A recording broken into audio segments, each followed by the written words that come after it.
Hello, welcome back to noob rider. সকলকে বিজয়ার প্রীতি ও শুভেচ্ছা। সচরাচর বিজয়ার দিন সবাই আমাকে দেখতে অভ্যস্ত পাহাড়ে, কিন্তু এবারও পাহাড় রাইড আছে, কিন্তু সেটা বিজয়ার অনেকটাই পরে। হ্যাঁ, এবার প্রোগ্রাম হচ্ছে নেপালের। আগামী নভেম্বর মাসের 4 তারিখ রাতে আমি বেরোতে চলেছি নেপাল মুক্তিনাথ রাইডে। আগের লাস্ট ভিডিওতে জানিয়েছিলাম যে পরের ব্লগ আসবে নেপাল। আর এই ব্লগের শুরুর জন্য সবার আগে আমার কয়েকটা গিয়ার্সপত্র আপডেট করতে হবে। সবার আগে তো আমার হেলমেট যেটা, সেটাকে ইচ্ছা তো আছে চেঞ্জ করার। আর যদি চেঞ্জ করতে না পারি, আমি যে ভাইজারটা ইউজ করতাম হোয়াইট কালারের, সেটা চেঞ্জ করে ফেলবো। বাইকের অনেক কাজ আছে, আজকে সারাদিনের ব্লগে শুধু এটাই থাকলো, gears and upgrade. Let's go. সবার আগে যাব ফিউল স্টেশন, কারণ পুজোর মধ্যে সপ্তাহে বন্ধ ছিল, তো ফিউল আপ করা হয়নি।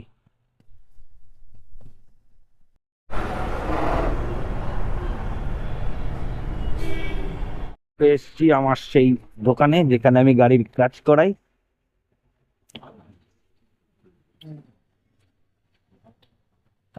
ফাইনাল যেটা ডেট হলো, শুক্রবারে গাড়ি ঢুকবে সার্ভিসিং এ। কি কি মোটামুটি পার্টসপত্র চেঞ্জ হবে সেগুলোর একটা লিস্ট করে নিলাম, সেগুলো বাজারও করে নেব টুকটুক করে। আজকে যদি পার্টসের দোকান ফাঁকা থাকে তাহলে ঢুকবো, আদারওয়াইজ ঢুকবো না। আজকে পুজোর কার্নিভালের জন্য প্রস্তুতি নিচ্ছে শহর আমাদের।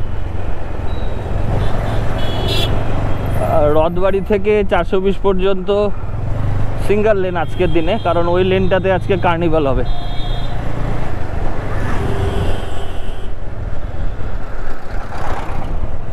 এই যে কার্নিভাল মঞ্চ প্রস্তুত হয়েছে, শোরুম তো খোলা আছে।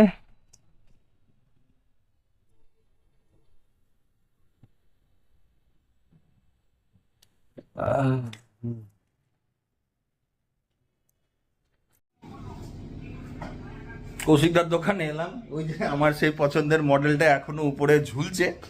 তো যদিও সাইজ তো আজ পর্যন্ত ওইটার পাওয়া গেল না, তো আর ভাবছিও না ওই সাইজটা নিয়ে। আমার স্টাডের যেটা পুরনো আছে হেলমেট, ওটারই ভাইজারটা চেঞ্জ করে নিলাম। আর এসএমকের যদি কোনো পছন্দ মতো এম সাইজ পেয়ে যাই গ্রাফিক্সে, তাহলে হ্যাঁ আজকে নিচ্ছি। কারণ আমারও ইচ্ছা করছে না ওই কলিশনের পরে সেম হেলমেটটা নিয়ে রাইড কন্টিনিউ করা to out the Mustang valley. দেখা যাক পাই কিনা। আমার মন মতো তো হেলমেট পেলাম না, তাই জন্য আপাতত ভাইজারটা চেঞ্জ করাই।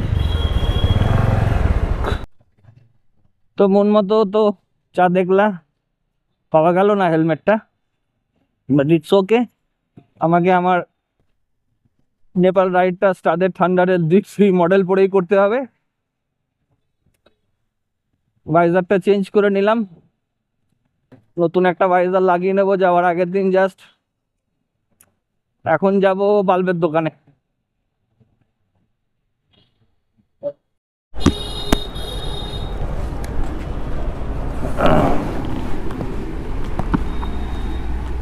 একটু শুনে নি।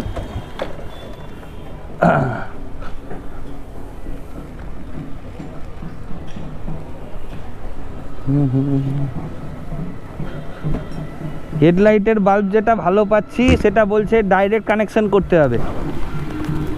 ডাইরেক্ট ব্যাটারি থেকে হ্যাঁ কি করব করা যাবে? তাহলে নিয়ে নেবো এটা। শুনে নিলাম, বাজারগুলো আছে বুঝিয়ে রাখি আমি। এইখানে হাত দিতে না করবো না, সে তো ঠিক আছে।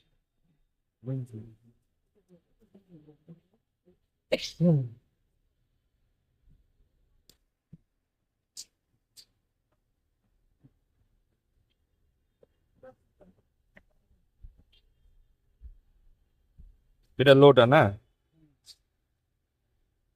এটা লো টাপ। আচ্ছা, এটাই।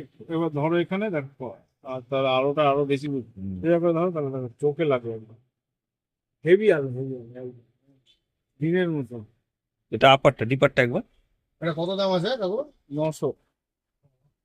এটা দিয়ে একটা এটা আপারটা তাই তো, এটা কি এলইডি ডিপার। আর প্রজেক্টর গুলো তো সারাদিন যা দেখলা, এই দোকান ওই দোকান, মানে বিশ্ব ব্রহ্মাণ্ড ঘুরে ফাইনালি বাজার কমপ্লিট হয়েছে। তো যে সেই জিনিসগুলো নিলাম এবার গাড়িতে চেঞ্জ করার জন্য। সবার আগে তো অতি অবশ্যই আমার DTSI মোবিল, এটা ছাড়া আমি কিছু লাগাই না আমার বাইকে। আচ্ছা, তারপরে যেটা আরেকটা ইম্পর্টেন্ট, ছোট একটা কিট নিয়েছি মোটুলের C1 C2, এটা নিয়ে আলাদা করে বলার তো কিছুই নেই। এটা নেওয়ার কারণ একটাই যে আমার বড়টা ট্যাঙ্ক ব্যাগে আঁটে না, এটা ইজিলি ট্যাঙ্ক ব্যাগে ফিট হয়ে যাবে। আচ্ছা, তারপরে বাইকের পার্টসের মধ্যে এটা আমার পিছনের ব্রেক শু, এইটা আমার সামনের ডিসপ্যাড। ডিসপ্যাডের ওইটা খুলতে গেলে অনেক সময় ডিস রাবারটা কেটে যায়, সো একটা ডিস রাবারও নিয়ে নিয়েছি। আর সবচেয়ে দামি জিনিস এই যে নাইট আই, দেখা যাচ্ছে কি, হ্যাঁ, নাইট আইয়ের এলইডি লাইট। আর ভালো যেটা লাগে, আমি যে দোকান থেকে এইসব জিনিস টুকিটাকি বাজার করি সব সিঙ্গেল পিসও দেয়, তো আমি সিঙ্গেল পিসই পেয়েছি। আর সে বলেওছে যে যদি ইন কেস বাইকে কোনো রকম সমস্যা হয় লাগাতে, তাহলে সেটা সে ব্যাগ নেবে, তো এই এক সুবিধা। আর আজকের ব্লগটাতে এতটুকুই ছিল। আর শুক্রবারের দিন তো ফাইনালি গাড়ির কাজ, মানে সরি, শুক্রবারের দিন ফাইনালি তো ব্ল্যাক পার্লের কাজ হচ্ছে। আর অনেকেই জানতে চাও যে আমার কাছে ঠিক এইভাবে বাইকের সার্ভিসিং কোথায় করা হয়, কিভাবে হয়। তো হ্যাঁ, আমার ঠিক এইভাবেই বাইকের সার্ভিসিং হয়, যেটা তোমরা সাইডে দেখতে পাচ্ছ। একদম খুলে দিয়ে প্রত্যেকটা ইচ অ্যান্ড এভরি পার্টে গ্রিসিং, অয়েলিং, A to Z কাজ করাই আমি। তো অনেকের রিকোয়েস্ট ছিল যদি তোমরা জানাও যে তার ব্লগ লাগবে, তাহলে অবশ্যই শুক্রবারের দিন তো হবে না, হয়তো রবিবারের দিন সেই ব্লগ চলে আসবে, শুধু কমেন্টে জানাতে হবে। তাহলে এই ছিল আজকের ব্লগ, এতটুকুই। দেখা হবে খুব তাড়াতাড়ি। বাই।